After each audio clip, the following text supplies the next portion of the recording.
Bank rate वो rate होता है जो जो आरबीआई लॉन्ग टर्म लेंडिंग के लिए किसी अन्य बैंकों या फाइनेंशियल इंस्टीट्यूशन पे इम्पोज करता है। यानी अगर अगर आरबीआई लॉन्ग टर्म के लिए किसी बैंक या फाइनेंशियल इंस्टीट्यूशन को लोन देता है तो वो बदले में जो इंटरेस्ट रेट लेता है उसको हम बैंक रेट कहते हैं।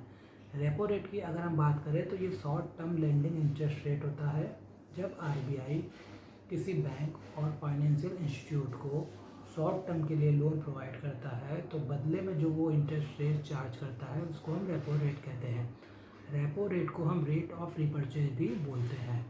अब हम रेपो रेट वो रेट होता है जब कोई बैंक अपना सरप्लस यानी एक्सेस अमाउंट आरबीआई के पास डिपॉजिट करता है विथ कोलैटरल और बदले में जो जो उस पर्टिकुलर बैंक को आरबीआई से मिलता है उसको हम कहते हैं रिवर्स रेपो रेट। ये जनरली रेपो रेट -1 होता है।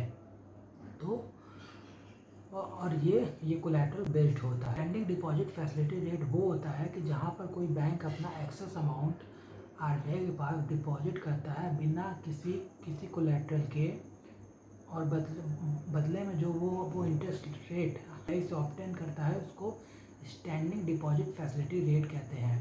तो रिवर्स रेपो रेट और स्टैंडिंग फैसिलिटी रेट में इतना अंतर है कि reverse repo rate collateral based होता है बट स्टैंडिंग डिपॉजिट फैसिलिटी जो होती है वो कोलैटरल फ्री होती है। हम बात करते हैं बेस रेट जो मिनिमम इंटरेस्ट रेट एक बैंक को अपने कस्टमर से लेना है। अब बात हम करते हैं कैश रिजर्व रेशियो की। कोई भी बैंक कंट्री में हो उसको अपने टोटल डिपॉजिट का कुछ पोर्शन आरबीआई के पास डिपॉजिट करना पड़ता है कैश के फॉर्म में जिसको हम कैश रिजर्व रेशियो कहते हैं।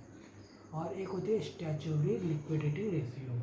स्टैट्यूटरी लिक्विडिटी रेशियो वो होती है जो किसी बैंक को अपने टोटल डिपॉजिट का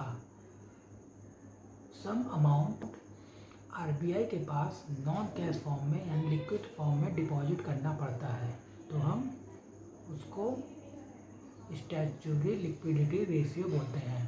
अब एक टर्म होती है call money market. Call money market ये होती है जहाँ पर lending on borrowing of money on overnight basis, यानी जहाँ पर लेंडिंग और बोरोइंग ओवरनाइट बेसिस पर होती है उसको हम कहते हैं कॉल मनी मार्केट।